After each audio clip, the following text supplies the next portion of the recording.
예수님께서 십자가에 못 박혀 돌아가셨다가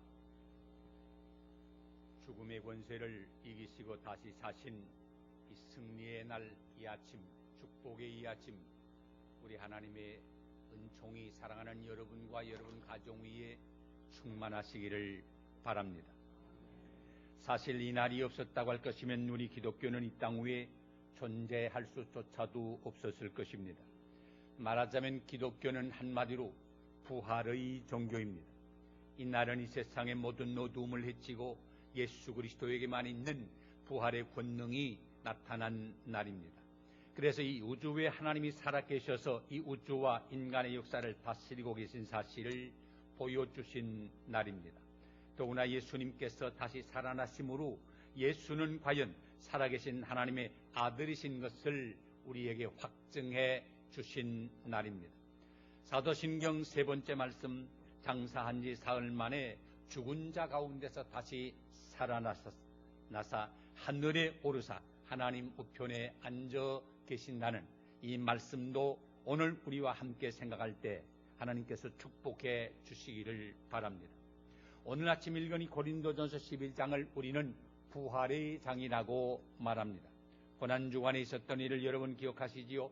예수님께서 예루살렘 성에 입성하실 때 모든 사람들이 나와 종려 가지를 꺾어들고 옷을 벗어 던지면서 예수님을 대대적으로 환영했습니다. 호산나 호산나 주의 이름으로 오시는 왕이여 찬송하며 환영했습니다. 그러나 며칠이 되지 못해서 예수를 적대하던 바리새 사람들과 사두개파 사람들 그리고 제사장과 서기관들 반역자 유다의 협력을 얻어서 예수를 체포하게 됐습니다.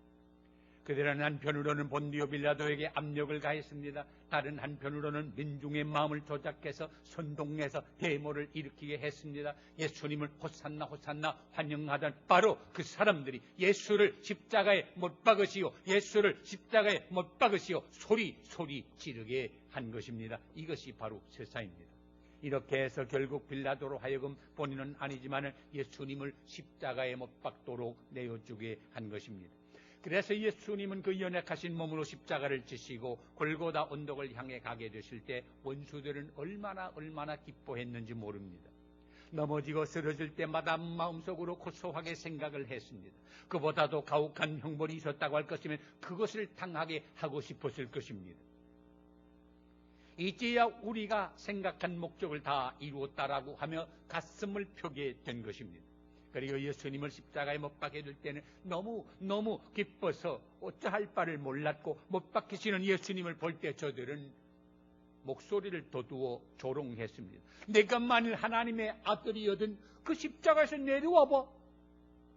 하나님의 아들이 못할 게 뭐 있냐? 만일 내가 내려오면 우리가 믿을게. 예수님이 십자가 위에 순명하실 때 원수들은 개가를 버리며 집으로 돌아갔습니다. 우리가 이겼다라고 만족해 했을 것입니다. 마치 앓던 이를 뽑은 것이나 다름없이 시원하게 생각했을 것입니다. 불의가 이렇게 정의를 이겼습니다. 선은 십자가에 못 박히고 악은 개가를 불렀습니다. 미움이 사랑을 무색하게 만들었습니다. 어두움이 빛을 삼켜버리고 말았습니다. 진리가 거짓 앞에 맥을 못쓰게 되었습니다. 예수님의 제자들은 원수들과 정반대로 환멸과 좌절에 빠지게 된 것입니다. 그들은 아주 실망해 버리고 말았습니다. 모두가 상심했습니다. 다 뿔뿔이 헤어지고 말았습니다. 그런데 여러분, 이와 같은 현상이 오래 갈 수 있습니까?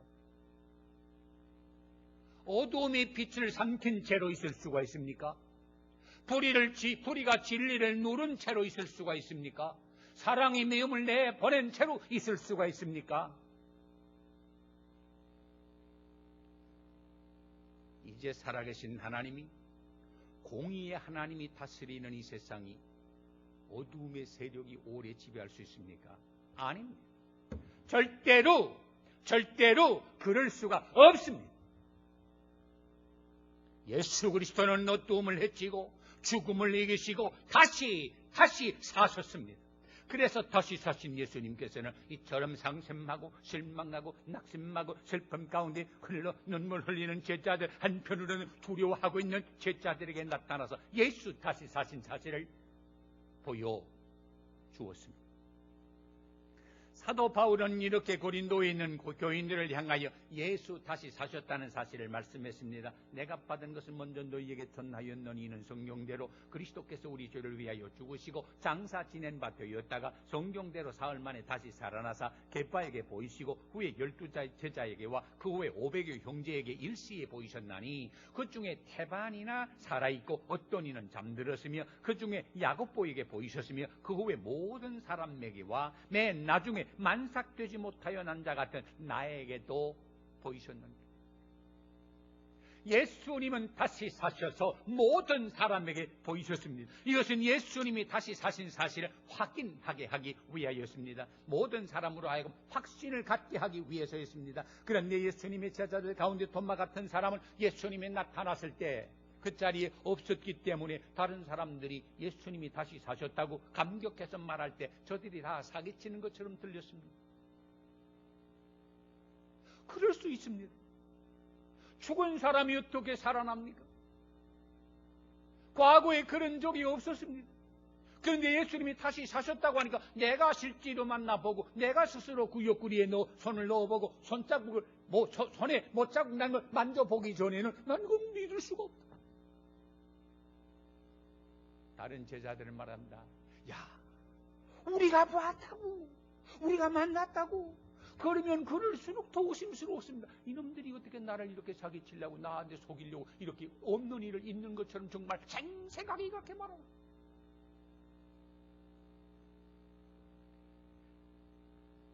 그런 도마도 다음 기회에 다시 사신 예수님을 직접 만나보게 되었습니다. 내 손을 만져보고 내 옆구리에 손을 넣어보고 내가 다신 사실을, 내가 다시 산 것을 믿어라. 이때 정말 돈 많은 예수님의 손자국을 만져보았습니다. 창에 창자국이 못 박은 자리를 만져보았습니다. 옆구리에 창자국을 만져보았습니다. 그리고 고백합니다. 나의 주시요 나의 하나님이십니다. 이 말씀을 들은 예수님이 하신 말씀을 여러분 기억하세요. 너는 나를 만져보고야 믿느냐? 보지 못하고 믿는 사람들은 더 복이 있도다. 그렇게 생각할 때 여러분은 보지 못하고 믿는 분들이기 때문에 더 복이 있는 줄로 확신합니다. 어떤 사람은 예수님이 다시 사신 사실을 과학적으로 설명해 보려고 합니다. 그것은 사실은 어리석은 일입니다. 왜요? 예수님이 다시 사신 사실은 과학의 세계를 초월한 기적이 아닙니까? 기적은 초자연적이기 때문에 과학으로 설명할 수가 없습니다. 과학으로 설명할 수 있으면 과학이지 기적이 아닙니다. 왜 예수님이 다시 사신 일에 대해서 이렇게 말이 많습니까? 그것은 예수님이 다시 사신 그 사건 자체가 그만큼 놀라운 것을 우리에게 말씀해주고 있기 때문입니다.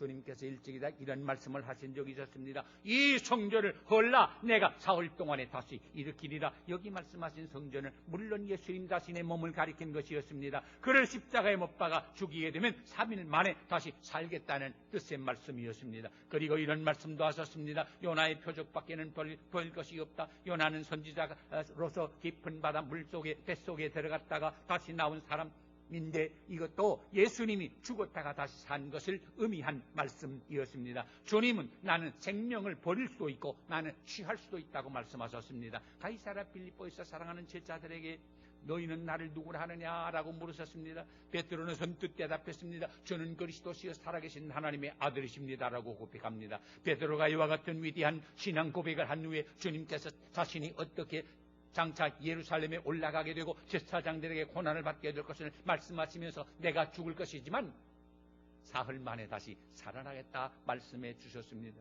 사랑하는 제자 베드로와 야고보 그리고 요한을 데리시고 산에 올라가셔서도 변모하시면서 그 모습을 제자들에게 보여주신 다음에 감격한 순간을 가지고 산에서 내려오시면서 제자들을 향하여 말씀하셨습니다. 내가 죽은 자 가운데서 다시 살아나기 전에는 이 말을 다른 사람들에게 절대로 하지 말라 하셨습니다. 또 주님 말씀하셨습니다. 내가 다시 살아 먼저 갈릴리로 가겠다 하셨습니다. 뿐만 아닙니다. 나는 부활이요 생명이니 나를 믿는 자는 죽어도 살겠고 살아서 믿는 사람은 영원히 죽지 아니하리라고 하셨습니다. 이 부활주의를 말하자면 주님께서 말씀하신 그대로 이 세상의 모든 어둠의 세력을 이기시고 예수 그리스도에게만 있는 그 부활의 권능이 나타난 날입니다. 참된 빛 되신 예수님께서는 이 세상의 모든 불의의 권세를 이기시고 다시 사셨습니다. 참 생명이신 예수님께서는 이 세상의 죽음의 세력을 이기시고 다시 사셨습니다. 이 사랑이신 예수님께서는 이 세상의 모든 미움을 몰아내시고 다시 사셨습니다. 이처럼 예수 그리스도께서 다시 사심으로 이 세상에는 놀라운 변화가 일어나게 된 것입니다. 제자들을 여러분 생각하시죠? 그들은 주님께서 십자가에 못 박히고 죽는 것을 볼 때 그들이야말로 얼마나 실망하고 얼마나 환멸에 빠지고 절망 상태에 이르렀던 것을 짐작하고도 남음이지 않습니까? 생각해 보십시오. 3년 동안 그를 따라다니지 않았습니까? 모든 것 그동안 하고 다 포기하고 집어치고 주님만을 온전히 따르고 그만이 생명이었는데 이제 그가 십자가에 못 박히게 되니 그의 세상에 떠나게 되니 억울하게 이를 데 없고 억울한 것뿐만 아니죠. 얼마나 실망스럽고 절망스럽습니까? 이제 우리는 어떻게 살아?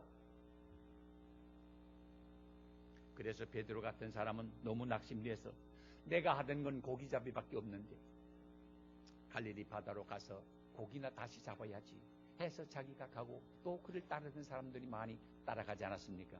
그러니 손에 고기가 잡힙니까? 엠마오로 가는 제자들을 여러분 기억하시지요? 얼굴에는 슬픈 빛이 사라져 서리어 있었고 그 눈에는 그 어깨에는 늘어져 있었고 그 발걸음에는 맥이 빠져 있었습니다. 그들의 눈은 빛을 잃고 있었습니다. 우리는 과연 이 사람이 우리의 백성을 구원할 줄 알았는데 이런 탄식을 하면서 그들은 이상이었던 예루살렘을 등지고 엠마오로 가고 있지 않았습니까? 우리의 짐작이지만 아마 그들은 한적한 곳에 가서 피하여 있으면서 당분간 모든 종세를 관망하려 했을런지도 모르겠습니다. 이렇게 예수님을 따르던 사람들은 그가 십자가에 못 박힘으로 인해서 환멸과 실망과 나약과 비겁에 사로잡힐 수밖에 없게 되었습니다. 그러나 여러분, 예수님께서는 죽음을 이기시고 다시 사심으로 세상을 완전히 달라지게 한 것입니다. 다시 사신 주님을 만난 제자들은 아주 딴 사람으로 변해버리고 만 것입니다. 그렇습니다. 오늘도 주님을 만나면 부활하신 주님을 만나면 완전히 변하여 새 사람이 됩니다. 누구든지 그리스도 안에 있으면 새로운 피조물이라 이전 것이 지나가신 보라 새 것이 되었다 하셨습니다. 슬퍼하던 제자들이 주님을 만날 때 어떻게 되었습니까? 그 슬픔 다 간데없이 없어지고 기쁨이 넘치게 되지 않았습니까? 의심하던 제자들이 예수님을 만나게 될 때 어떻게 되었습니까? 부활하신 주님을 만남으로 확신을 가지게 되었습니다. 비급하던 제자들이 주님을 만남으로 어떻게 되었습니까? 용기와 담력을 가지게 되었습니다. 얼마나 놀라운 변화입니까? 사람의 조작으로 이렇게 할 수가 있습니까? 아닙니다. 절대로 그렇게 할 수가 없습니다. 그 대답은 오직 하나, 예수께서 다시 사셨다. 예수 다시 사셨다. 믿으시면 아멘하시기 바랍니다. 사랑하는 여러분, 오늘 우리가 사는 이 땅에도 곳곳에 악의 세력이 판을 치고 어둠이 빛을 몰아내고 밤같이 캄캄한 세상으로 만든 것으로 얼마든지 볼 수가 있지 않습니까? 하나님이 살아계시면 어떻게 이 세상이 이렇게까지 될 수 있을까? 라고 의심할 수밖에 없는 일들이 너무너무 많은 것이 현실입니다.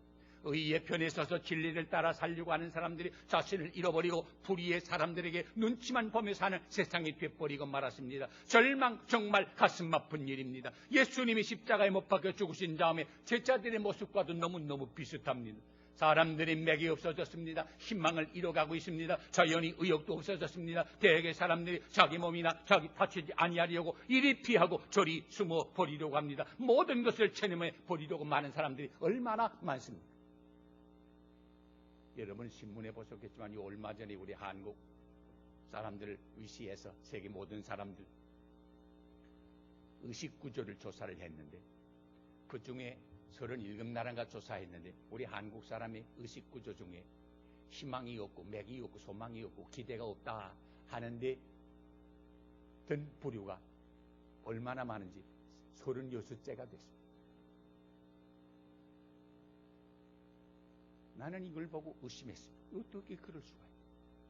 다른 사람은 모르지만 한국에 예수 믿는 사람이 그래도 1000만이 넘는다고 하는데 왜 어떻게 어떤 사람들이 소망 없이 절망적인 상태에 빠져 있을까? 어렵다는 말이 아닌 어렵지 않다는 말 아닙니다. 어려움이 있습니다. 경제적으로 어려움이 당하는 거 사실입니다. 정치적으로 혼란이 있는 거 사실입니다. 그러나 예수를 믿는 사람이 있는 한, 부활하신 주님을 만난 사람들이 있는 한 어떻게 절망하고 좌절할 수 있습니다.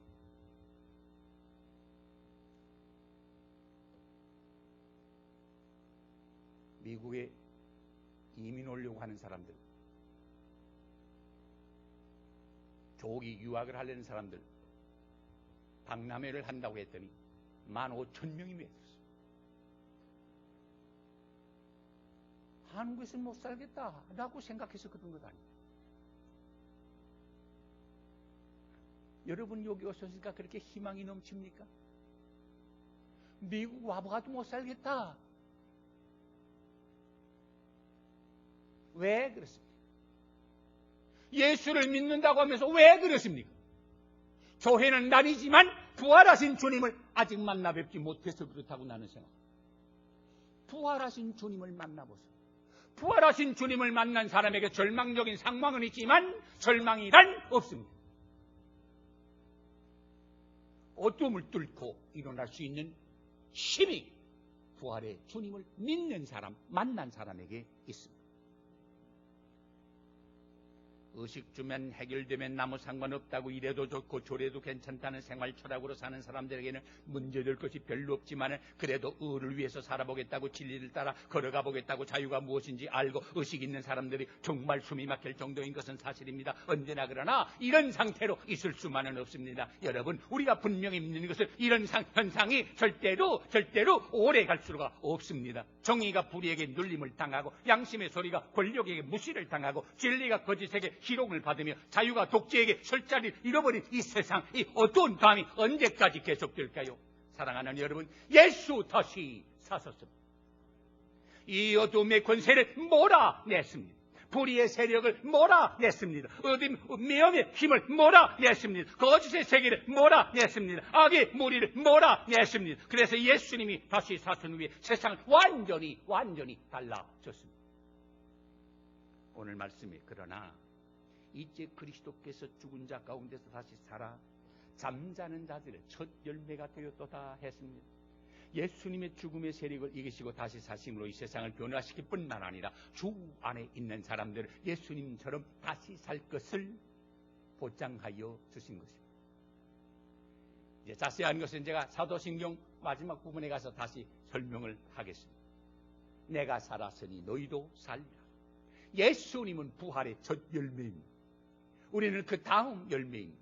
그러므로 예수님이 다시 사심을 믿는 사람은 어떤 어려움, 어떤 절망적인 상황에 둘러싸인다고 하여도 겁내고 낙심할 필요가 없습니다. 바울의 간증을 여러분 기억하시죠? 우리가 이 법의 예수 그리스도를 질그릇 같은 우리가 가졌으니 이는 능력의 힘이 근 것이 하나님께 있고 우리에게 있지 아니함을 알게 하려 함이라. 우리가 사방으로 우겨쌈을 당해도 쌓이지 아니하며 답답한 일을 당해도 낙심하지 아니하며 핍박을 받아도 버림받지 아니하며 거꾸로 뛸을 당해도 망하지 아니한다고 하면서 주 예수를 다시 살리신 이가 예수와 함께 우리도 다시 살리사 너희와 함께 그 안에 서게 하실 줄을 믿노라. 예수를 다시 살리신 하나님께서는 우리를 다시 살려서 예수와 함께 하나님 앞에 서게 해 주실 줄을 믿습니다.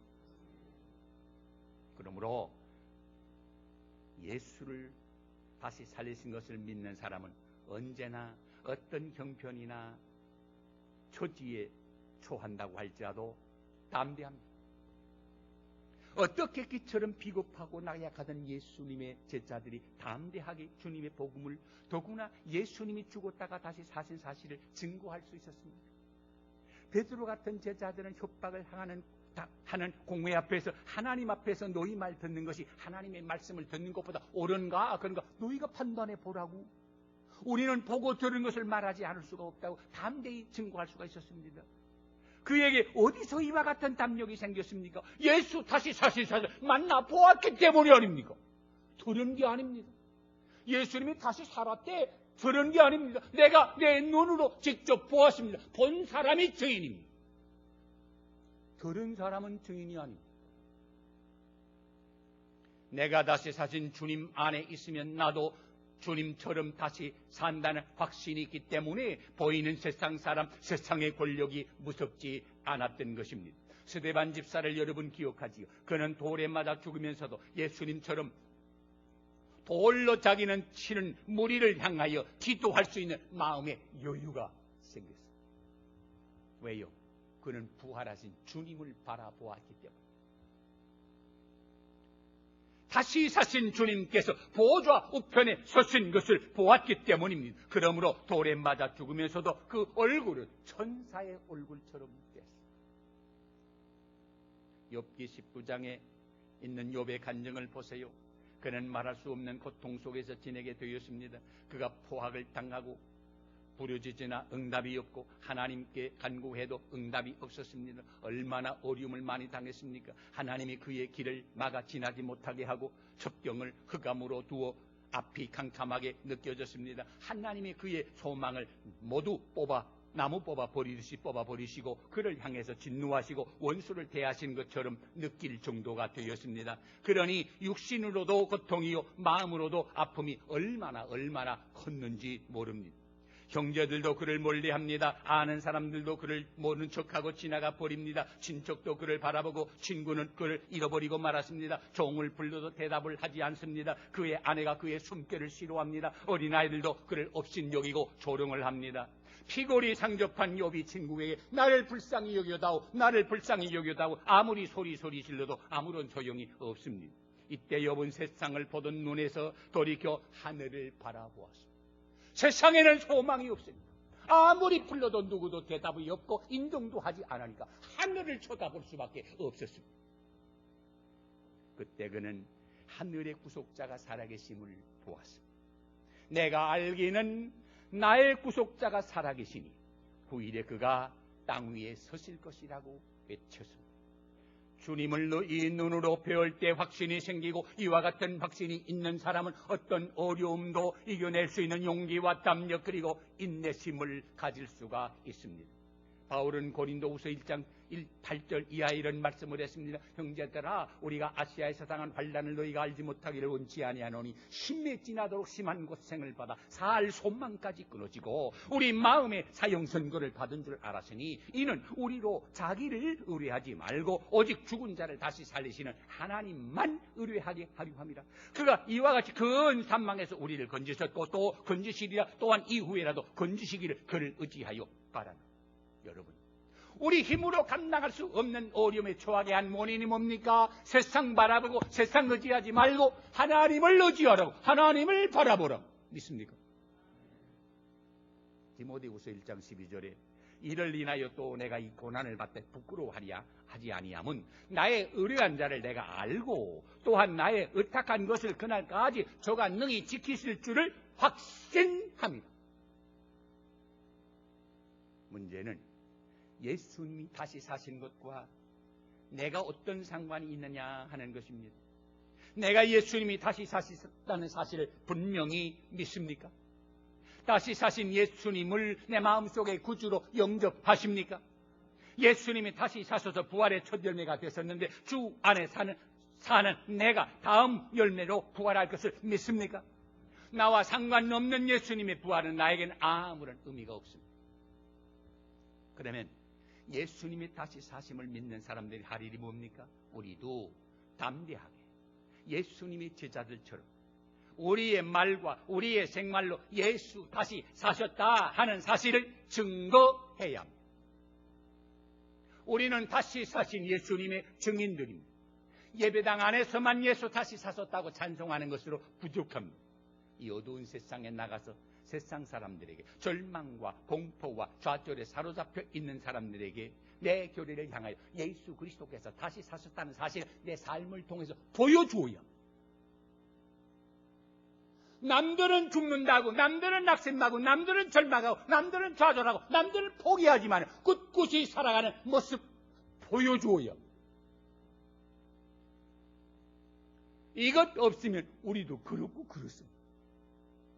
뭔가 다른 점이 있어야 합니다. 다른 게 뭡니까? 다시 사신 예수님을 영접한 사람은 삶 속에 용기와 확신을 담력을 가지고 이 험한 세상을 힘차게 살아나가야 합니다.